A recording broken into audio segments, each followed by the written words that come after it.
What's up mga pre? Ako ang inyong host, Lercy Katuner at welcome sa Pinoy Rig Enthusiasts kung saan bibigyan namin kayo ng mga reviews, insights, at mga unboxings. So today, meron tayo ngayon dito ang Huawei Nova 5T in Consumer Edition. Now, ano ba ang difference ng Consumer Edition at ng Pre-Order Edition? One obvious difference, wala tayong kasamang Huawei Bluetooth mini speaker. At second difference ay wala ding dongle na kasama, yung USB Type-C to 3.5mm jack na dongle. So, makikita nyo yan kapag dumako na tayo sa ating unboxing segment. Pero bago yun, may tanong muna ako sa inyo mga pre. Sa tingin nyo, ano nga ba ang ibig sabihin ng letter T sa Huawei Nova 5T? Okay, so kung alam niyo man kung anong ibig sabihin nito, i-comment niyan sa comment sections below. Okay? Okay, so para sa mga hindi nakakaalam kung ano nga bang ibig sabihin nitong letter T sa Huawei Nova 5T. Ayon sa Huawei, it means talented. Talent for design, talent for photography, and talent for entertainment. But after my 2 weeks of experience na magamit itong device na ito, titingnan natin kung gaano nga ba katotoo na ang T dito ay stands for talented. Okay, so tingnan natin yan. Samahan niyo ako.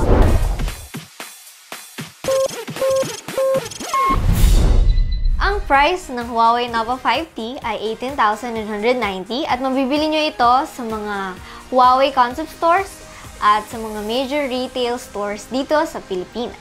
Mabibili nyo lang siya sa isang variant, 128GB ROM at 8GB RAM. At available din siya sa tatlong kulay, isang black, isang crush blue at isang midsummer purple. Okay, so tingnan naman natin kung anong mga included items kapag binili nyo ang product na ito.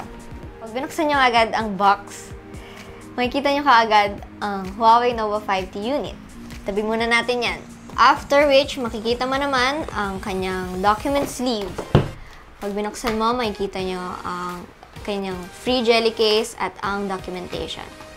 Nandito naman ang SIM ejector. Okay, sa ilalim, makikita naman ang charging brick or ang tawag ng Huawei ay supercharge.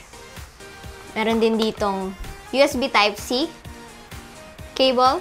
At sabi ko nga, wala tayong dongle na kasama dahil binigyan naman tayo ni Huawei ng free headset na mayroong USB Type-C na connector. Okay, so yun lang ang mga kasamang items pag binili nyo ang product na ito. Sa harap, mapapansin nyo na meron itong 6.26 inches screen with minimal bezels at mayroong 84.2% screen-to-body ratio. Sa upper left side naman, may kita ang 4.5mm punch hole selfie camera. Sa material naman, mostly glass at metal on the outside, kaya mas nakakapag-provide ang smartphone na ito ng premium feel. Ang material naman sa sides ay polished aluminum. Sa likod naman, may kitang mayroon siyang reflective design at 3D holographic effect kapag may tumatamang ilaw sa kanyang surface. May kita din ang quad camera setup sa likod. Included dito ang dedicated lenses for ultra-wide, macro, and portrait shots. Ang primary sensor niya ay ang 48MP Sony IMX586 f1.8 lens. Para naman sa ultra-wide camera ay ang 16MP with f2.2 lens. Ang macro shooter at depth sensor naman ay parehong 2MP. More on this kapag dumako na tayo sa second part, which is photography.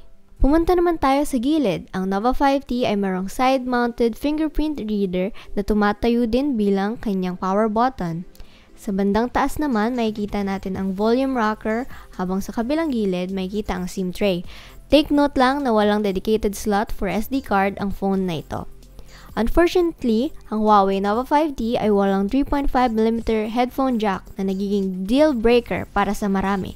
Anyway, nag-compensate naman si Huawei dahil equipped daw ang Nova 5T ng latest Bluetooth 5.0 for better coverage when pairing up with compatible devices at para na rin sa faster data transfer speeds. Sa taas naman, may kita natin na meron itong proximity sensor at ambient light sensor.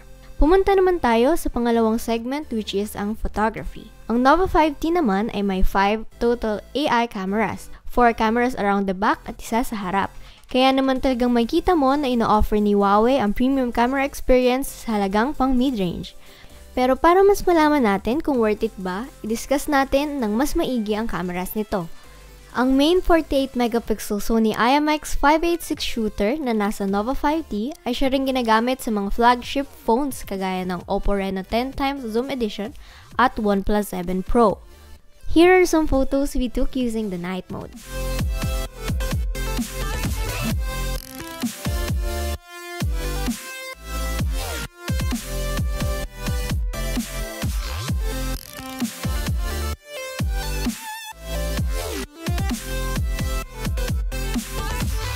Isa ring dapat i-take note, nakaset ito to shoot at 12 megapixels by default.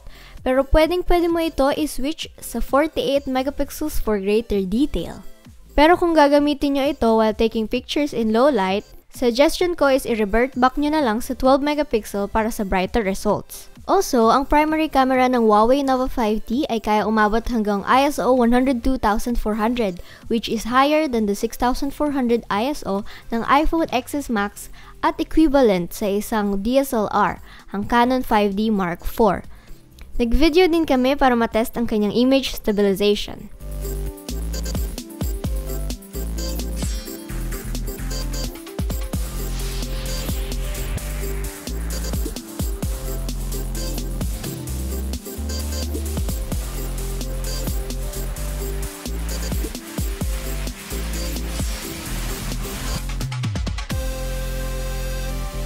Ang last na category naman ay ang entertainment.